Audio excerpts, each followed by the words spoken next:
Back ವಾಹಿನಿಯ ವೀಕ್ಷಕರಿಗೆಲ್ಲರಿಗೂ ನಮಸ್ಕಾರ. ಒಂದು ಹೊಸ ಸರಣಿ ಮಾಡಬೇಕು ಅಂಥೇಳಿ ತೀರ್ಮಾನ ಮಾಡಿದ್ದೀವಿ. ಅದರ ಮೊದಲ ಕಂತಿನ ಪ್ರಸಾರ ಈಗಿಂದ ಸ್ಟಾರ್ಟ್ ಆಗ್ತಾ ಇದೆ. ಅದು ಬೆಂಗಳೂರಿನ ಪಾರ್ಕ್ಗಳ ಸ್ಥಿತಿಗತಿಯನ್ನು ನಿಮ್ಮ ಮುಂದೆ ಪರಿಚಯಿಸುವಂಥದ್ದು, BBMP ಕಣ್ತೆರೆಸುವಂತಹ ಒಂದು ಪ್ರಯತ್ನ. ನೋಡಿ, ಇದು ಗಿರಿನಗರದ BDA ಪಾರ್ಕ್. ಅಂದರೆ ಇಲ್ಲಿ ಆರಂಭದಲ್ಲೇ ಆರೋಗ್ಯದ ಬಗ್ಗೆ ಒಂದಷ್ಟು ಮಾಹಿತಿಯನ್ನು ನೀಡಿದ್ದಾರೆ. ಸೊ ನೀವೊಂಚೂರು ನೋಡ್ಕೊಳ್ಳಿ. ಆರೋಗ್ಯ ಖಜಾನೆಯಂತೆ ಮೊಳಕೆ ಕಾಳುಗಳ ಸಲಾಡ್ ಬಳಕೆಯ ಉಪಯೋಗ. ಸೊ ಎಲ್ಲ ಮೊಳಕೆ ಕಾಳುಗಳನ್ನು ತಿನ್ನೋದ್ರಿಂದ ಏನೆಲ್ಲ ಉಪಯೋಗಗಳಿದೆ ಅನ್ನೋದ್ರ ಬಗ್ಗೆ ಭಾಳ ವಿಸ್ತಾರವಾಗಿ ಇಲ್ಲಿ ತಿಳಿಸಿಕೊಟ್ಟಿದ್ದಾರೆ. ಜೀರ್ಣಶಕ್ತಿ ಹೆಚ್ಚಿಸುತ್ತದೆ, ದೇಹದ ತೂಕ ಕಡಿಮೆ ಮಾಡುತ್ತದೆ, ಮಾಂಸಖಂಡಗಳು ಬಲಗೊಳಿಸುತ್ತದೆ, ರೋಗ ನಿರೋಧಕ ಶಕ್ತಿಯನ್ನು ಹೆಚ್ಚಿಸುತ್ತದೆ, ಹೃದಯದ ಆರೋಗ್ಯವನ್ನು ಉತ್ತಮಗೊಳಿಸುತ್ತದೆ. ನೋಡಿ, ಆರಂಭದಲ್ಲೇ ಪುನೀತ್ ರಾಜ್ಕುಮಾರ್ ಅವರ ವರ್ಷದ ಸ್ಮರಣೀಯ ಒಂದು banner. Avalahalli Girinagar BDA park. ಹಾಗೆ ಇಲ್ಲಿ ಪ್ರತಿದಿನ ಒಂದೊಂದು ಸಾಹಿತಿಗಳ, ಕವಿಗಳ ಹಿತವಚನವನ್ನು, ಜೀವನದ ಸಾರವನ್ನು ತಿಳಿಸಿಕೊಡುವಂತಹ ಒಂದು ಪ್ರಯತ್ನ ಇದೆ. ಅದೇ ರೀತಿ ಇಲ್ಲೊಂದು DVG ಅವರ ಸಾಲುಗಳನ್ನು ಒಂದು ಬರೆದಿದ್ದಾರೆ. ಹಗಲು ರಾತ್ರಿ ಒಂದರ ಮೇಲೊಂದು ಬರುವಂತೆ ಮಾಡಿರುವನು ಯಾವನೋ, ಈ ಭೌತಿಕ ಪ್ರಪಂಚದ ನಿಯಾಮಕನು ಯಾವನೋ, ಅವನೇ ವಾತಾವರಣದ ವೈಪರೀತ್ಯ ಏರಿಳಿತಗಳಿಗೆ ಕಾರಣನು. ಜನರನ್ನು ಕಾಡುವೆವೆಂದು ನಾವಂದುಕೊಂಡ ರಾಹುಕೇತುವು ಅವನೇ ಎನ್ನುತ್ತಾರೆ. ಶ್ರೀ DVG ಅವರ ಒಂದು ಅದ್ಭುತ ಸಾಲುಗಳು. ಪ್ರತಿದಿನ ಈ ರೀತಿಯ ಒಂದು ಸಾಲುಗಳನ್ನು ಬರೆದು ಇಲ್ಲಿ ಪುಸ್ತಕಗಳು ಇದೆ.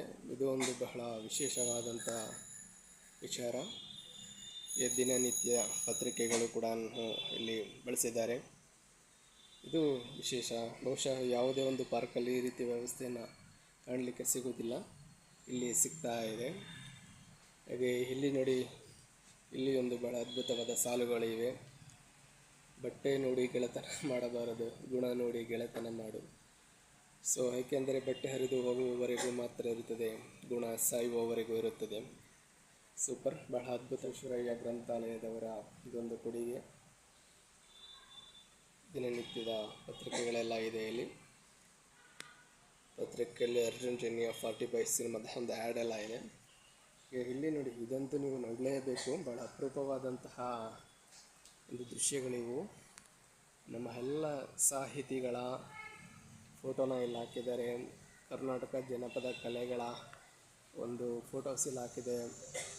ಕನ್ನಡದ ನುಡಿ ನಿಪುಣರಿದೆ, ಪ್ರಸಿದ್ಧ ವಚನಕಾರರಿದ್ದಾರೆ, ಪ್ರಾಚೀನ ಕವಿಗಳೆಲ್ಲ ಇದ್ದಾರೆ. ಕಾಣಿಸ್ತಾ ಇರ್ಬೋದು.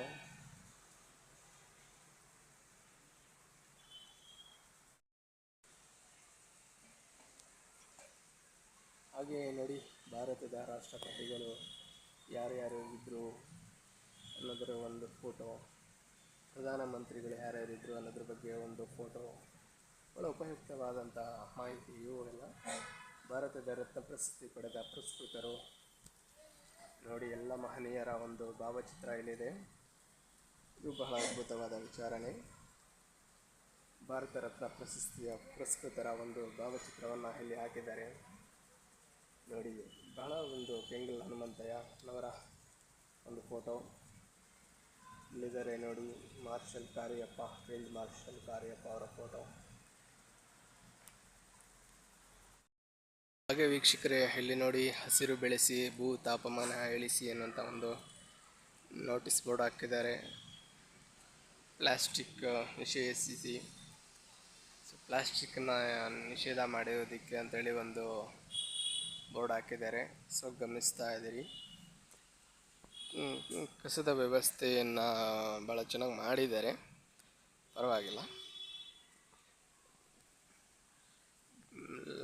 ದೀಪಗಳ ವ್ಯವಸ್ಥೆನೂ ಬಹಳ ಚೆನ್ನಾಗೇ ಇದೆ.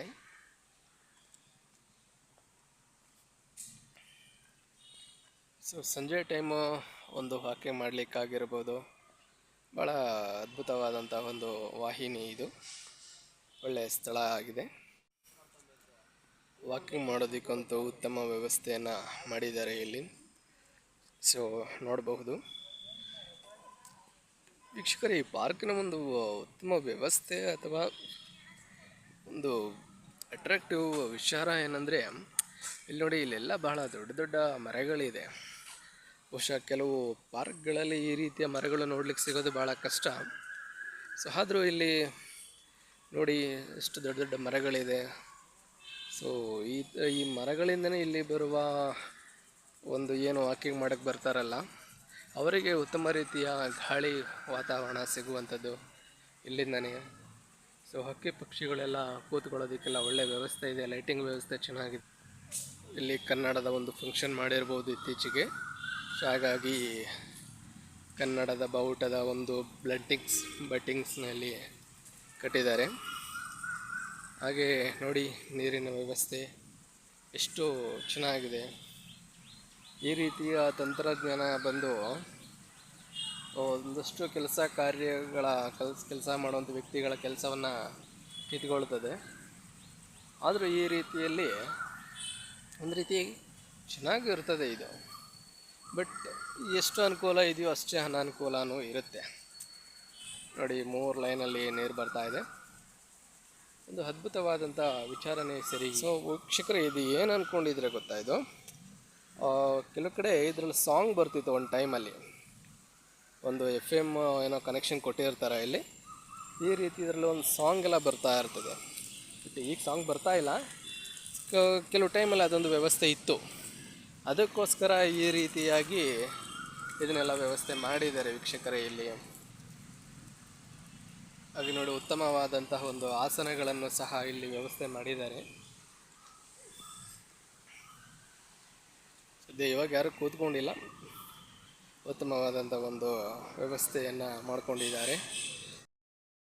ನೋಡಿ ವೀಕ್ಷಕರೇ, ಮತ್ತೊಂದು ಸೂಚನಾ ಫಲಕ ಇದೆ.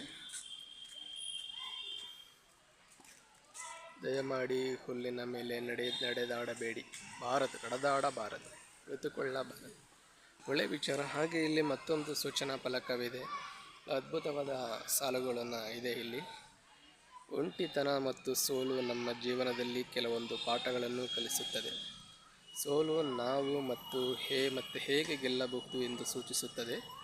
ಒಂಟಿತನ ಜೀವನದಲ್ಲಿ ಯಾರನ್ನೆಲ್ಲ ನಂಬಿ ಒಂಟಿಯಾಗಿದ್ದೇವೆ ಎಂಬುದರ ಅನುಭವವನ್ನು ನಮಗೆ ಕಲ್ಪಿಸುತ್ತದೆ. ಓಕೆ, ಒಳ್ಳೆಯ ವಿಚಾರ ವೀಕ್ಷಕರೇ. ನೀವು ಸ್ವಲ್ಪ ಗಮನಿಸ್ಕೊಳ್ಳಿ. ಈ ಥರದ ಒಳ್ಳೊಳ್ಳೆಯ ಸೂಚನಾ ಫಲಕಗಳು ಈ ಒಂದು ಪಾರ್ಕಲ್ಲಿದೆ. ಇದು ಉತ್ತಮವಾದ ಒಂದು ವ್ಯವಸ್ಥೆ ಅಂತಲೇ ಹೇಳ್ಬೋದು. ಹಾಗೆ ವೀಕ್ಷಕರೇ, ಇಲ್ಲಿ ನೋಡಿ, ಮಹಾನ್ ಇವರು ನೋಡ್ತಿದ್ದಾಗೆ ನಿಮ್ಗೆ ಗೊತ್ತಾಗ್ಬಿಡ್ತದೆ ಯಾರೆಂದು. ಡಾಕ್ಟರ್ ಸರ್ ಎಂ ವಿಶ್ವೇಶ್ವರಯ್ಯನವರು. ಇವರ ಹೆಸರಲ್ಲಿ ಈ ಒಂದು ಉದ್ಯಾನವನ ಇದೆ. ಹೀಗೆ ನೋಡಿ, ಇವರ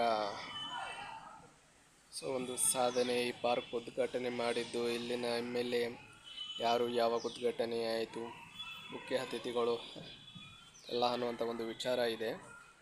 ಹಾಗೆ ಇಲ್ಲಿ ಬನ್ನಿ, ಒಂದಷ್ಟು ವಿಚಾರಗಳು ಅವರ ಬಗ್ಗೆ ಇದೆ. ಅವರ ವಿಶ್ವೇಶ್ವರಯ್ಯನವರು ಓದಿದ್ದೆಲ್ಲಿ, ಅವರ ಊರು ಯಾವುದು, ಇಂಜಿನಿಯರಿಂಗ್ ಯಾವ ಒಂದು ಇಸ್ವಿಯಲ್ಲಿ ಪಡೆದರು ಅನ್ನುವಂಥದ್ದೆಲ್ಲ ವಿಷಯಗಳಿದೆ. ನಿಮಗೆ ಇದನ್ನೆಲ್ಲನೂ ಒಂದು ತೋರಿಸುವಂಥ ಒಂದು ಪ್ರಯತ್ನವನ್ನು ಮಾಡ್ತೀನಿ. ಸೊ ಗಮನಿಸ್ಕೊಳ್ಳಿ ವೀಕ್ಷಕರೇ, ಭಾಳ ಅದ್ಭುತವಾದ ವಿಚಾರಗಳು. ಕೆಲವೊಂದು ಪಾರ್ಕಲ್ಲಿ ಈ ರೀತಿಯ ಒಂದು ವ್ಯವಸ್ಥೆ ಇರುತ್ತದೆ. ಇದು ಮುಂದಿನ ಪೀಳಿಗೆಯ ಮಕ್ಕಳಿಗೆ ಬಹಳ ಒಂದು ವಿಶೇಷವಾದಂತಹ, ಅದು ತಿಳಿದುಕೊಳ್ಳಲೇಬೇಕಾದಂತಹ ಒಂದು ಮಾಹಿತಿ ವೀಕ್ಷಕರೇ ಇದು. ಇಲ್ಲಿ ಬಹಳ ಅವರ ಒಂದು ಪೂರ್ಣ ಒಂದು ಲೈಫ್ ಜರ್ನಿಯ ಬಗ್ಗೆ ಭಾಳ ನೀಟಾಗಿ ಪ್ರತಿಯೊಂದನ್ನು ಮೆನ್ಷನ್ ಮಾಡಿದ್ದಾರೆ. ಸೊ ಗಮನಿಸ್ಕೊಳ್ಳಿ ವೀಕ್ಷಕರೇ. ಮೈಸೂರಿನ ಹತ್ತಿರ ಶಿವನ ಸಮುದ್ರದಲ್ಲಿ ಮೊದಲನೇ ವಿದ್ಯುತ್ ಶಕ್ತಿ ಉತ್ಪಾದನಾ ಘಟಕವನ್ನು 1894ರಲ್ಲೇ ಸ್ಥಾಪಿಸಿದರು. ಮೈಸೂರು ಮಹಾರಾಜರ ಆಳ್ವಿಕೆ ಕಾಲದಲ್ಲಿ ಇದನ್ನು ಸ್ಥಾಪಿಸಿದ್ದಾರೆ. ಸಾಬೂನು ಕಾರ್ಖಾನೆ, ಸಂಶೋಧನೆ ಮತ್ತು ಸ್ಟೇಟ್ ಬ್ಯಾಂಕ್ ಆಫ್ ಮೈಸೂರು ಸಕ್ಕರೆ ಕಾರ್ಖಾನೆ, ಮೈಸೂರು ವಿಶ್ವವಿದ್ಯಾಲಯ, ಅನೇಕ ಕೈಗಾರಿಕೆಗಳ ಸ್ಥಾಪನೆಗೆ ಕಾರಣಕರ್ತರಾದರು. ಇವರ ನಡೆ ನುಡಿ, ಸಮಯ ಪಾಲನೆ, ಶಿಸ್ತು, ಪ್ರಾಮಾಣಿಕತೆ, ದಕ್ಷತೆಗಳಿಗೆ ಹೆಸರು ಪಡೆದಿದ್ದರು. ಇವರನ್ನು ಎಲ್ಲರೂ ಮೈಸೂರಿನ ಪಿತಾಮಹ ಎಂದೇ ಕರೆಯುತ್ತಾರೆ. ಬಹಳ ಅದ್ಭುತವಾದಂತಹ ವಿಚಾರಗಳನ್ನು ಪಠ್ಯಪುಸ್ತಕದಲ್ಲಿ ತಿಳಿದುಕೊಳ್ಳುವಂಥ ಇತರೆ ವಿಚಾರಗಳನ್ನು ಇದೆ. ಹಾಗೆ ಇಲ್ಲಿ ನೋಡಿ, ಅವರು ಸ್ವಯಂ ನಿವೃತ್ತಿನ ಪಡೆದಿರುವಂಥದ್ದು. ಅವರ ಜೀವನದ ಒಂದು ಸಣ್ಣ ಕಿರು ಪರಿಚಯವನ್ನು ಇಲ್ಲಿ ಮಾಡಲಾಗಿದೆ. ಈ ಕಾರ್ಯಕಾರಿ ಸಮಿತಿ ಸದಸ್ಯರ ಒಂದು ವಿಚಾರಗಳು, ಅವರ ನೇಮು, ಡಿಸ್ಟಿಂಕ್ಷನ್ ಎಲ್ಲ ಬರೆದಿದ್ದಾರೆ. ಸೊ ಭಾಳ ವಿಶೇಷವಾದಂಥ ಒಂದು ವ್ಯವಸ್ಥೆಯನ್ನು ಇಲ್ಲಿ ಮಾಡಿದ್ದಾರೆ ಅಂತಲೇ ಹೇಳ್ಬೋದು ವೀಕ್ಷಕರೇ. ಮುಂದುವರೆದು ಮತ್ತೊಂದು ವಿಶೇಷವಾದಂಥ ಬಹುಮುಖ್ಯವಾದಂಥ ಒಂದು ಸೂಚನಾ ಫಲಕ ಇದೆ ನೋಡಿ, ಪ್ಲಾಸ್ಟಿಕ್ ಮುಕ್ತ ಪ್ರದೇಶ. ಈ ರೀತಿಯಾಗಿ ಉತ್ತಮ ಒಂದು ಸೂಚನಾ ಫಲಕಗಳನ್ನು ನೀಡಿರುವುದು ಬಹಳ ಒಂದು ಉತ್ತಮವಾದ ವ್ಯವಸ್ಥೆ ಅಂತಲೇ ಹೇಳಬಹುದು ವೀಕ್ಷಕರೇ. ಈ ಒಂದು ಮಳೆ ಬರೋ ಥರ ಸ್ಟಾರ್ಟ್ ಆಯಿತು. ಸೊ ಹಾಗಾಗಿ ವಿಡಿಯೋನ ಮುಗಿಸ್ತಾ ಇದ್ದೀನಿ. ಮುಂದಿನ ಸಂಚಿಕೆಯಲ್ಲಿ ಮತ್ತೊಂದು ವಿಡಿಯೋದ್ರ ಬಗ್ಗೆ, ಮತ್ತೊಂದು ಪಾರ್ಕ್ನ ಸ್ಥಿತಿಗತಿಗಳ ಬಗ್ಗೆ ತಿಳಿಸುವಂಥ ಒಂದು ಪ್ರಯತ್ನವನ್ನು ಮಾಡ್ತೀನಿ. ಸೊ ಒಟ್ಟಿನಲ್ಲಿ ಒಂದೇ ಮಾತಲ್ಲಿ ಹೇಳಬೇಕು ಅಂದರೆ, ಈ ಪಾರ್ಕು ಚೆನ್ನಾಗಿದೆ. ಒಂದು ಸಣ್ಣ ಮಟ್ಟದ ಒಂದು ಕುಂದುಕೊರತೆಗಳಿದೆ ಅನ್ನೋದ್ರ ಹೊರತಾಗಿ ಬಹಳ ವಿಶೇಷವಾಗಿ ಚೆನ್ನಾಗಿದೆ ವೀಕ್ಷಕರೇ. ಮತ್ತೊಂದು ಪಾರ್ಕ್ನ ಸ್ಥಿತಿಗತಿಗಳೊಂದಿಗೆ ಮುಂದಿನ ವಿಡಿಯೋದಲ್ಲಿ ಭೇಟಿಯಾಗೋಣ. ಸೊ ನಮಸ್ಕಾರ ವೀಕ್ಷಕರೇ, ಧನ್ಯವಾದಗಳು.